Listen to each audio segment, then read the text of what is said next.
doing all over. Okay, when did you first notice something was different with Lisa?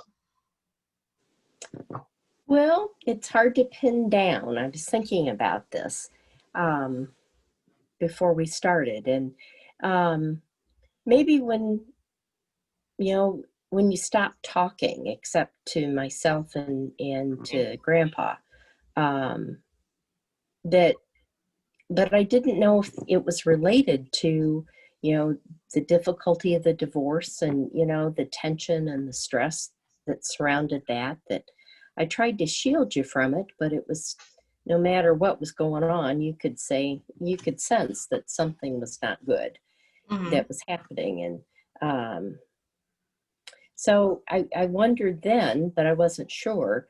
But then when you got to school, you managed with the schoolwork usually okay, but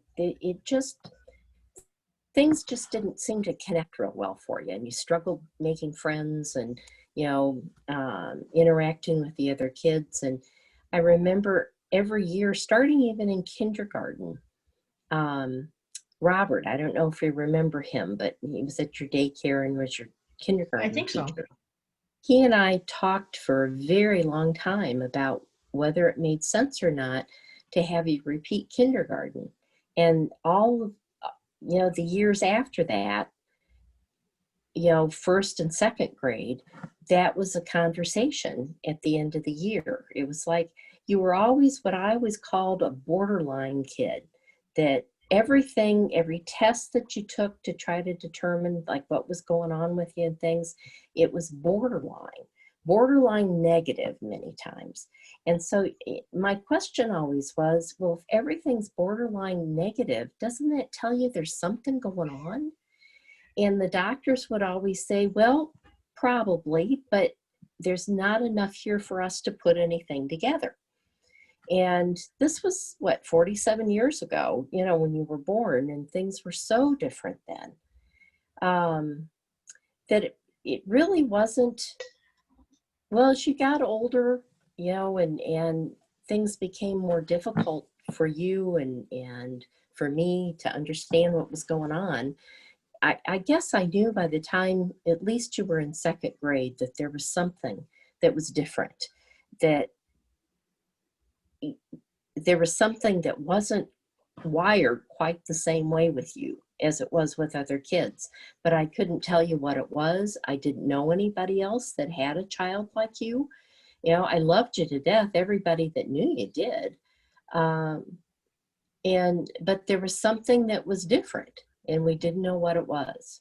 So I don't know if that answers your question, but Yep, and actually that answers the second question too, I guess. So, and then I guess but to go on to the second question, like describe like as a parent, basically, maybe a little bit more in detail, like what the process was like for me to get diagnosed. okay.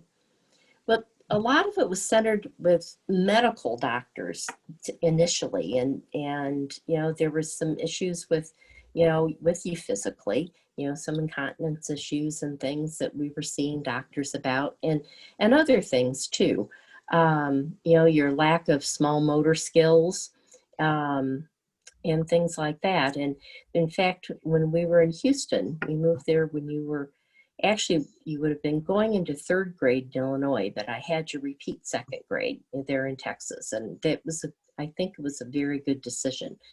But we went to the doctor, and we had a wonderful physician, pediatrician, who was really a sweetheart. And he sent us to Texas Children's, I believe it was, down in the downtown Houston.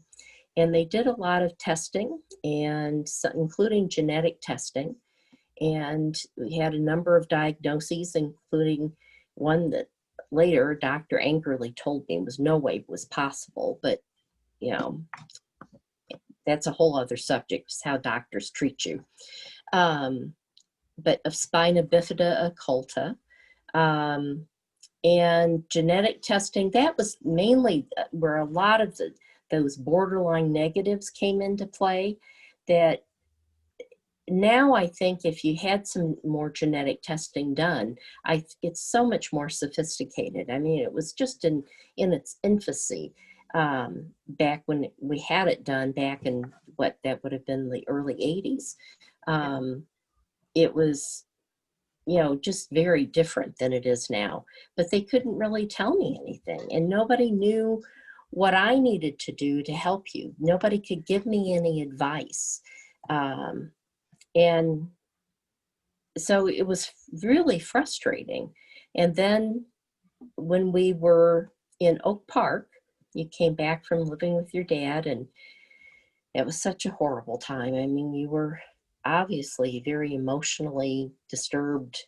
That word sounds terrible, but very emotionally wrought. I mean, it was a very difficult time for you and for me, because I didn't know what to do to help you. And we ended up seeing a psychiatrist, and she referred us then to a neuropsychologist. Yeah. I think, yeah, who did testing with you. And Rosal, you remember, took you and things. And that was when we had a label. And, people say you don't want kids to have labels, but it was such a comfort to me that there was a word for it, that there was like a way to describe it. And there were things out there that you could read and talk about and say, yeah, my God, that fits her.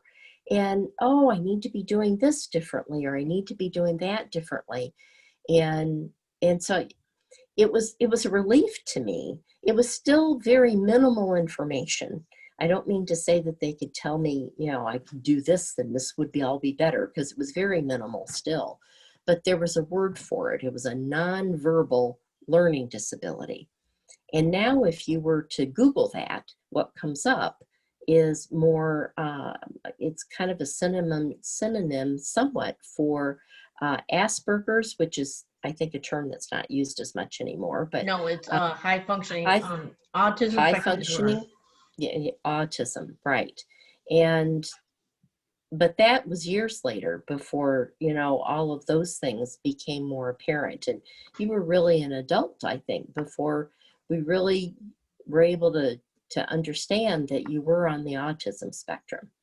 I always say, if you'd been born 50 years later, I think your life would have been a very different situation. And mine would have been, because I would have known more of how to be a better mother for you. And there's a lot of guilt that I carry, because I didn't know what to do to make your life better. And my mind worked so differently than what yours did. And I couldn't understand why you'd get upset about something when it just seemed so normal or natural for me. It just was like, it was a really frustrating time for everybody, because I didn't want life to be like that, Right. for you. So anyway. And then what kind of supports did you make sure that I had to succeed in life? When you were younger, I have no clue, because I had no clue what you needed, Right. other than to be loved. And, and I hope I did that. I hope you knew you were loved. Oh, you did. And I think, like you said, I think back then, I think there was really, it was like in its infancy, like you said. And I think back then, there wasn't as much support as there are today. Oh, there were none. And, None. I think, between you and Grandpa, and, you guys were the pushing force to make sure that I was in with, other people that, and that I wasn't treated differently or seemed to be treated differently. So. Well, I hope so. No, that's what I'm just telling you. That's what it felt for me. So. Well, good. I'm Yeah. glad it did. So that was part of Yeah. what you felt as a kid. Oh, no. The only time I felt like that was when I was with somebody else. So. Yeah. So. But. Well, and then later as ahead. an adult, let me talk a little bit about that. Had I the supports that you needed? That was also an interesting time period. And my my inclinations were to be very protective, overly protective and indulgent, actually, and that we were very lucky that we had um, Raza, your stepfather, Mhm. or your father, Yeah, dad, yeah. as you call him now, rightly so, in our lives, because he, as much as I fought it, because it just, I felt sometimes like to do what I needed to do was to kind of push you away and abandon you. And I hoped you didn't feel like I didn't love you, but it was more to push you to become more independent, to make better decisions, to learn how to function aside from me, away from me. Right. Because when we're together, as you were growing up, I always called you my Velcro baby, that you were never more than an inch from my side if we were out and about among people, especially even, or not especially, but even with family, it was, you were glued to me. And you weren't going to ever be able to be a functioning adult unless you could be separate and be your own person, Hmm. you know? And Rasa was a huge piece of helping me learn how to do that and Oh helping yeah, you Dad was very. helping you become, Yeah, Dad yeah, was very instrumental in, even helping me learn how to, deal with that as well. So yeah, yeah, good, good. yeah. So, one of the questions I wanted to ask though was, as a parent of a woman with ID, was there more challenging times than ever, like during puberty or things like that? I think it was more later. Um, High school and, puberty had its own challenges, but a lot of times teenage years are for other kids were more rebellious years. And that came later for you, more in your 20s, where you were a little bit more rebellious and things. So puberty wasn't so tough. I think it was more, you know, after high school, when more of the bipolar and mental health issues, which, as you said not too long ago, maybe were more, connected to post-traumatic stress than anything. But whatever it was, where you were self-harming and, in and out of the hospital and Right. trying to find the right meds and things to help you have your life be better. I think that was probably the most challenging Okay. time of your life for me, and I Hmm. think for you as well. Oh yes, most definitely. Yeah. Yeah. So, was there ever a time that you were told by a doctor or a therapist that I would not be able to accomplish that much? Oh yeah. Yeah. The most blatant, I think, was Wasn't that in Houston? it was in Houston, and it was a psychologist that you loved. He was really good with you. Jamie was Hmm. his name. And I remember we would go, I'd get off work, I'd pick you up. You kind of helped me find the way. We went all the back streets of Houston because the traffic was so bad that we stayed off the highway and kind of learned how to navigate from out. We lived on the west side of downtown, all the way down near Rice University. People that know Houston will know, it's kind of like going from, you know, Naperville to, where you were in the hospital for a while, way up in on the north side of Chicago along Lake Shore Drive. It was kind of like navigating all that during rush hour. Anyway, we would go and he was wonderful. But one day he said to me that you'd never finish high school, that I shouldn't expect that was going to happen. And it was like, whoa. It was, I don't know, it was like a punch in the stomach. Um, but I don't think I ever let it sink in and become a defining piece of who you were. That, just because somebody says that doesn't mean it has to be true. Hmm. That, you make your own choices. I hopefully can help you make different choices and become, a little different than what they said it was going to be. Right. So, Sometimes you tell me that I speak in code. Could you kind of describe what that means? um, You do it much less, but for years, I think you became very afraid or nervous about expressing your opinion.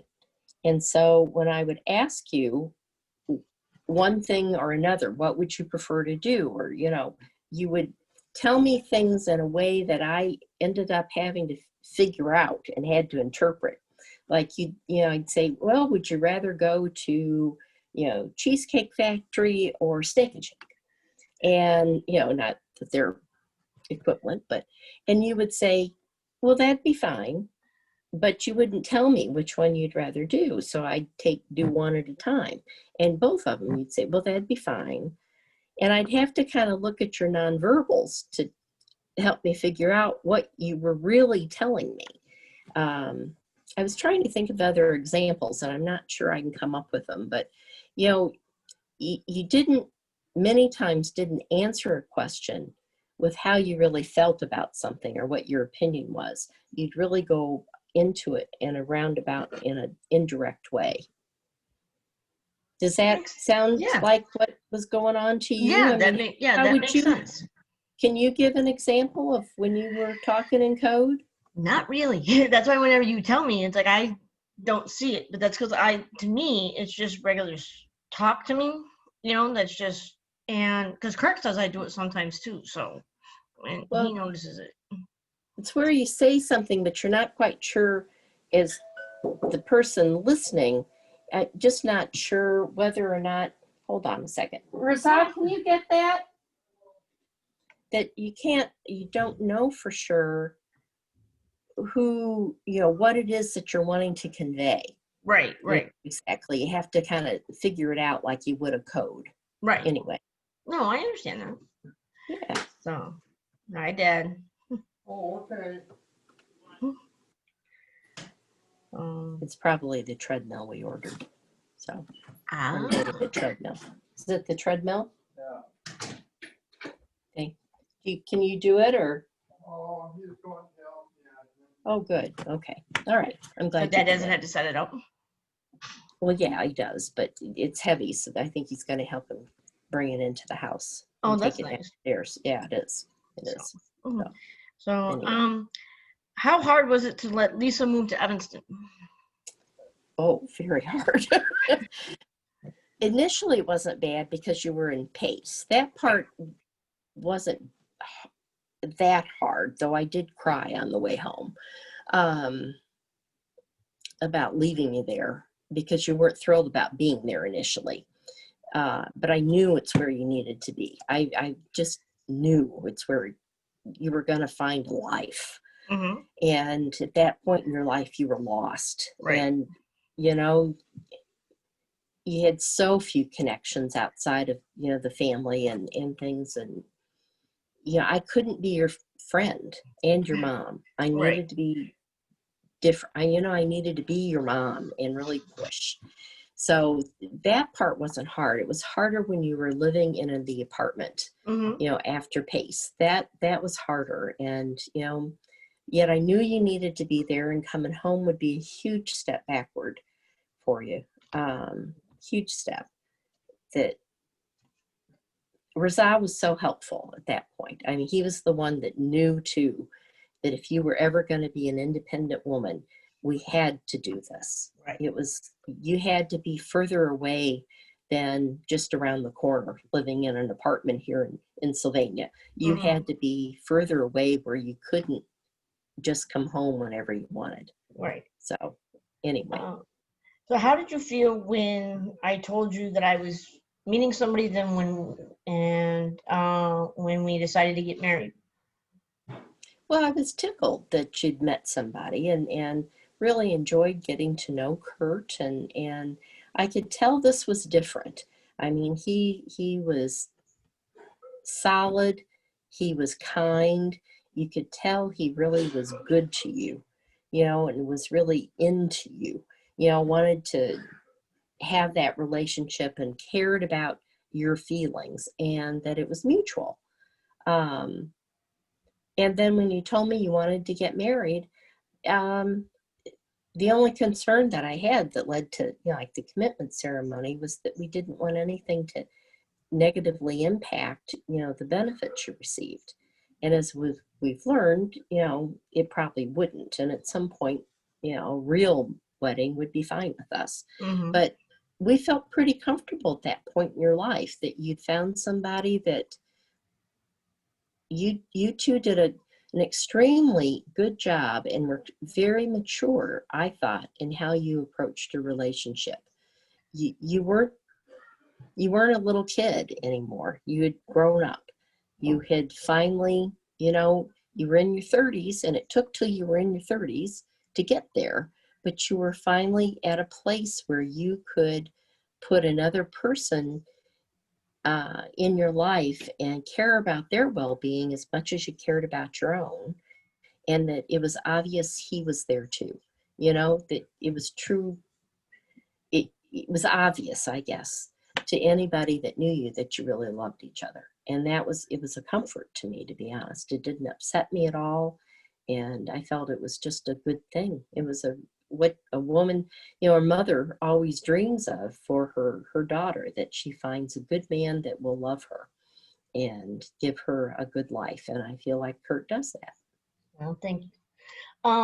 If there was any advice to parents out there with people with ID, what would you give them? Oh, golly.